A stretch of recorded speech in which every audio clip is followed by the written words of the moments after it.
Hey guys, welcome to the podcast today. My name is Ashton.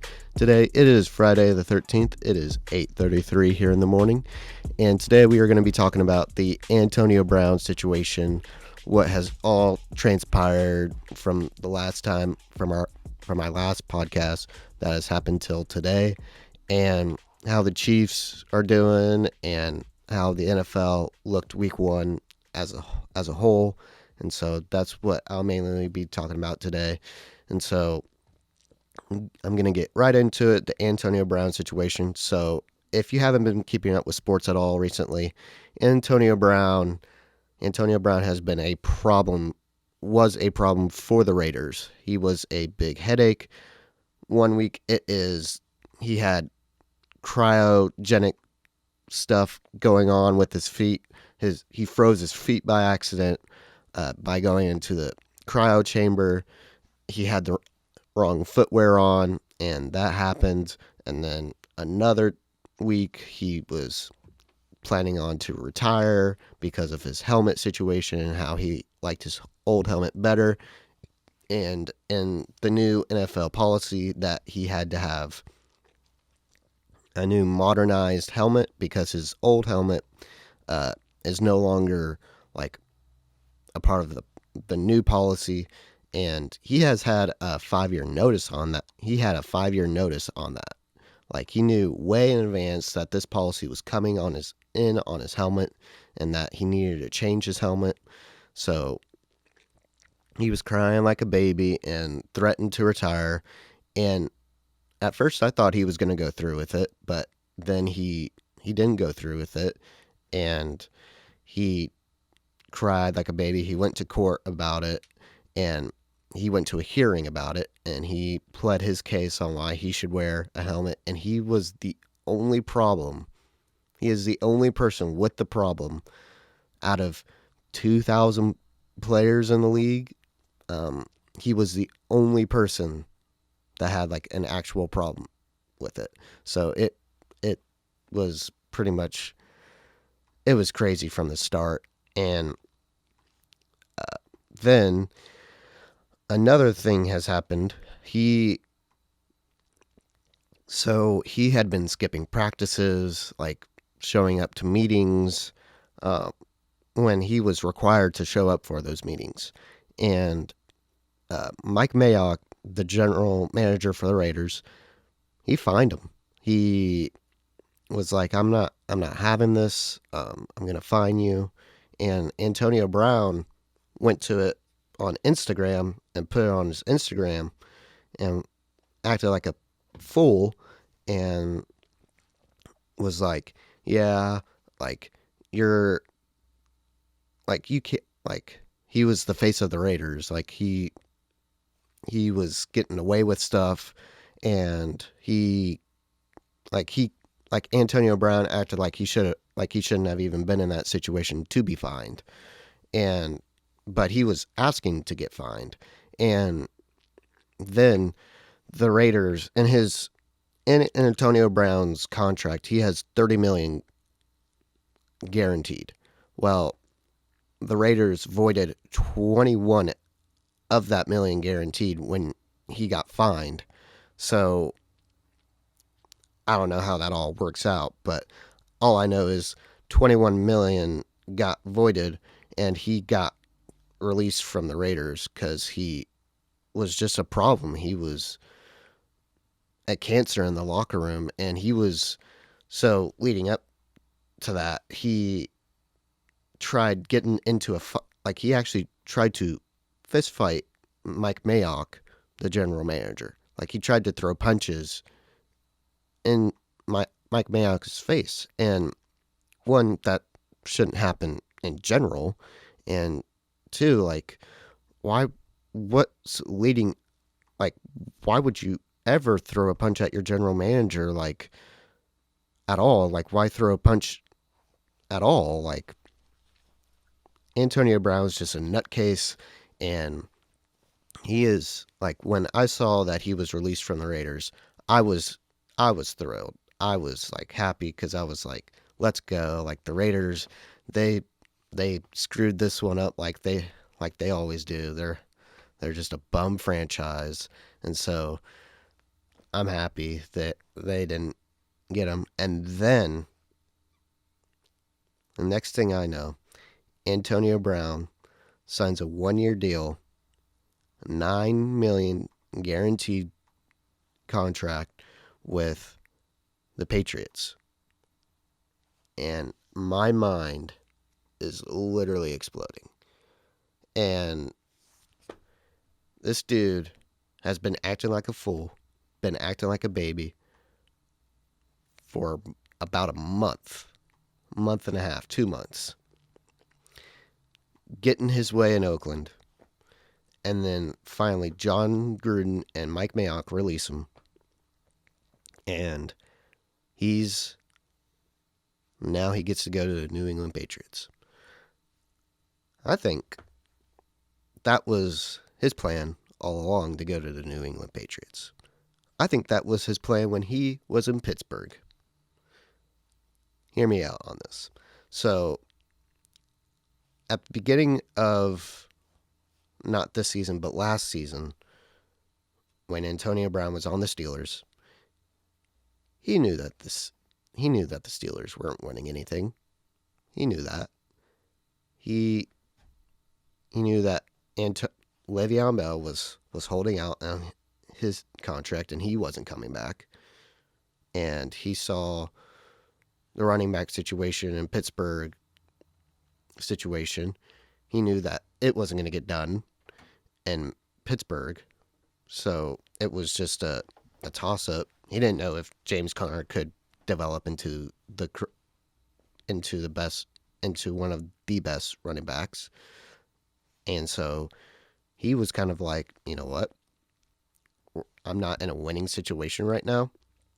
So I'm going to even make my situation even worse. I'm going to act out even worse in Pittsburgh than I did before, because he had been a problem for years, apparently, in Pittsburgh with his attitude and how Pittsburgh managed to keep that behind closed doors.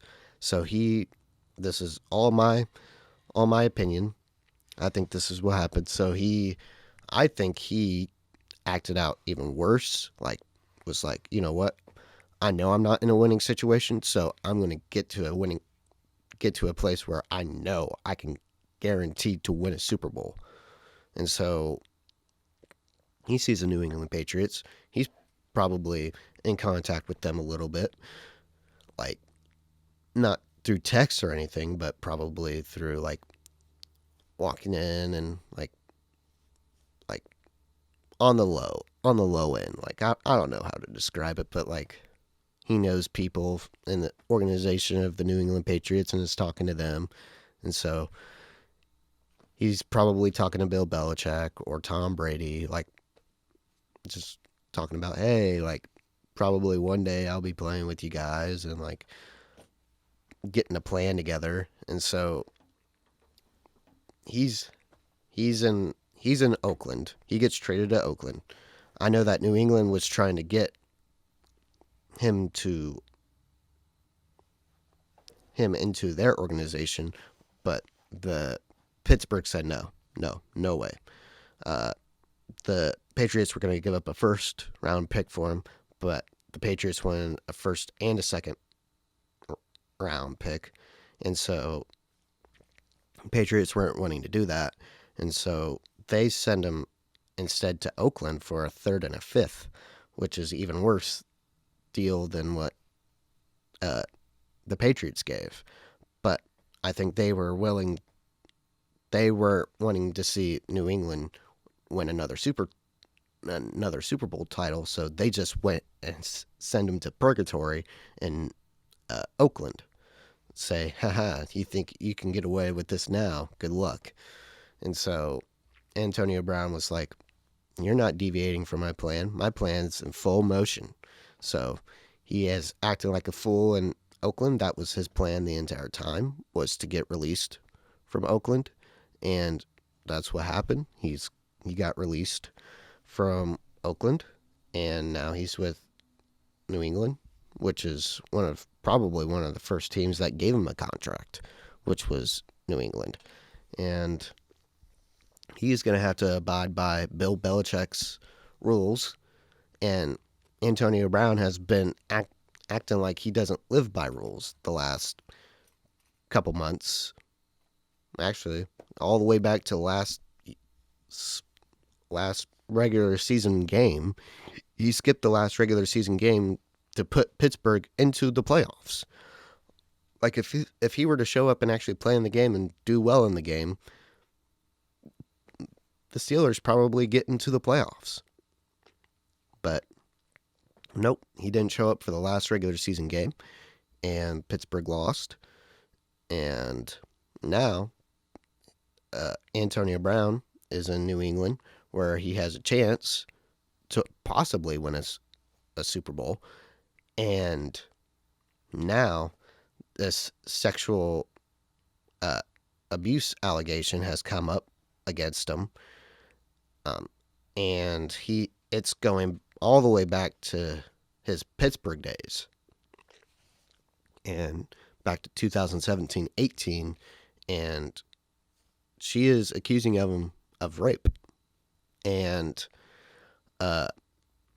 that's not looking good for Antonio Brown, because they don't do sexual abuse in New England. They don't tolerate that at all. Like, if you go back to, I think they said 1995, when they drafted like a player from the 5th round, his name, I believe, is like Christian something, and he had a sexual abuse allegation, and it was one of the first years Robert Kraft was the owner, and he had a sexual abuse allegation, and Robert Kraft was like, "Oh no, no, no, no, no, no, no, no, no, no, you're not going to be a part of this organization if you have a sexual abuse or like rape or anything like of that type of magnitude on your record." And so the Patriots released him, and if you're a Patriots fan, you know exactly who I'm talking about. But yeah, so the Patriots don't deal with that at all. They don't whatsoever. So I think, regardless of the situation, the Patriots are probably going to release him. He is not going to last the season because mainly Antonio Brown doesn't follow rules anymore. That's what he's been basically portraying, that he just doesn't follow rules and doesn't take to authority very well. And he looks at authority and it's like, you're no better than me, you're no bigger than me, and I'm Antonio Brown. Like, you can't mess with me. Like, if you want to fight, let's do it right here and now. So Antonio Brown, I don't see him lasting it very well in the Patriots uniform for very long. If he were to stay on the Patriots, and if he is innocent in all of this, I'm going to refer to it as Kevin Durant going to the Warriors. Basically, it's a one lopsided, it's one juggernaut against the rest of the league, and I don't really see anybody beating the New England Patriots. And not only would he be playing this year, he'd be playing with them next year as well. He has a second year, $20 million guaranteed option on his contract with the Patriots. So that's going to be interesting if he is innocent in all of this, and he's going to literally destroy not only the AFC.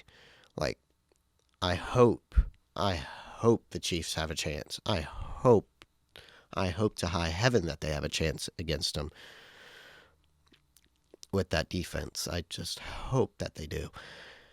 Their defense looks better this year. They do. They look like they're willing to make adjustments, and that's a really good thing.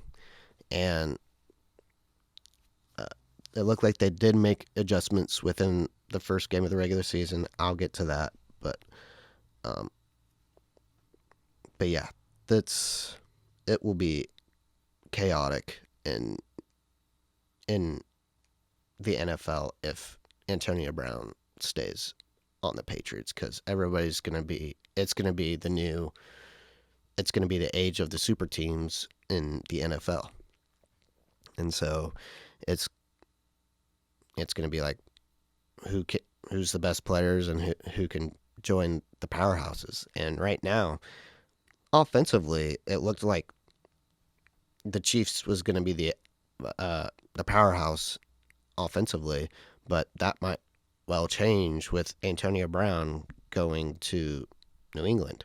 And after week one of the Pittsburgh Steelers and the Patriots facing off in a 33-3 matchup, uh, Patriots completely dominated the Steelers without Antonio Brown.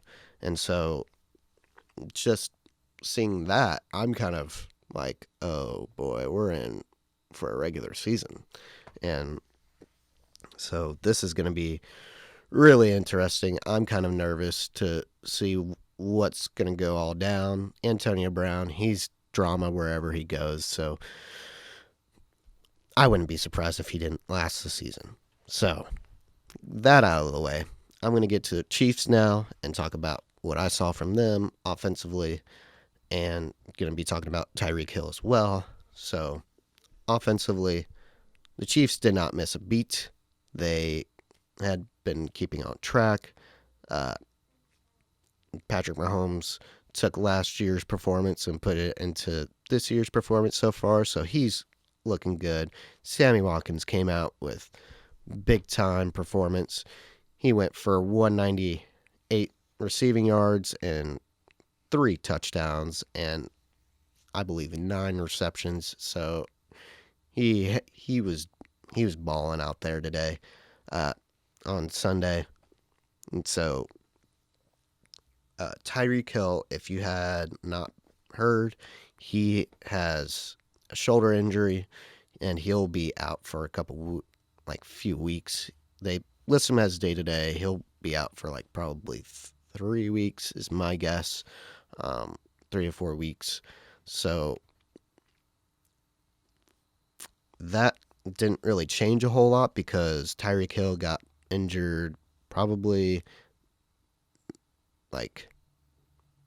it was before halftime. So it was probably I think it was first quarter if I remember correctly. But he went down. It looked like I remember kind of oh crap, we don't have Tyreek Hill. Oh no, this isn't going to be good. But we didn't miss a beat offensively. This week I expect Mecole Hardman, our rookie receiver, number 17, if you watch him. He's a speedster, so he'll be probably taking the place of Tyreek Hill, and so our offense didn't miss a beat with Tyreek Hill out there. So we're gonna be just fine. There's no reason to panic or anything right now. We will miss him in the return game, but other than that, we're not gonna miss him a whole lot.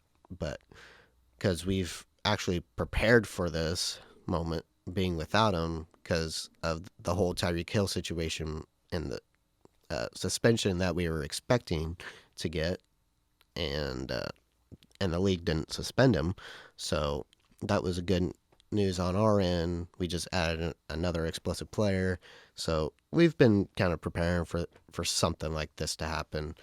So offensively, we'll be just fine. LaShawn McCoy looked really good. I was surprised, and yeah, if you didn't hear, we did sign LaShawn McCoy. It's only for this year, and I think it's a $3 million deal. I think that's what it is. It's not a whole lot, but Yeah. And so LaShawn McCoy looked really good. He's wearing Jamal Charles' old number, 25. And they kept Darwin Thompson. He's wearing number 34 now. So if you thought that we cut Darwin Thompson, we didn't. We kept him. And he's a really explosive black, too. I expect to see him in the return game with Mecole Hardman and Tyreek Hill along the way. But,